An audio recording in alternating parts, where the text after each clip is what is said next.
హరే కృష్ణ. అసలు మానవ జీవితం యొక్క లక్ష్యం ఏంటి? సంపాదించడమా? లేదంటే ఎవరినైనా పెళ్లి చేసుకోవడమా?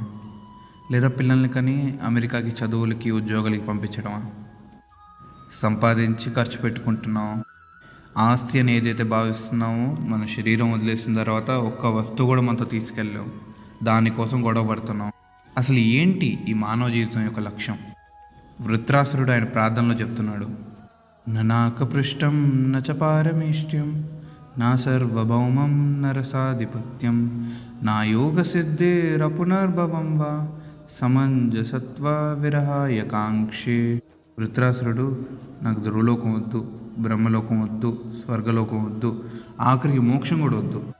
మరేం కావాలయ్యా అంటే, కృష్ణుడి పాదపద్మాల దగ్గర ఏ శరణాగతి అయితే పొందున్నానో దాన్ని విడవకూడదు అని కోరుకున్నారు. అది మానవ లక్ష్యం. హరే కృష్ణ.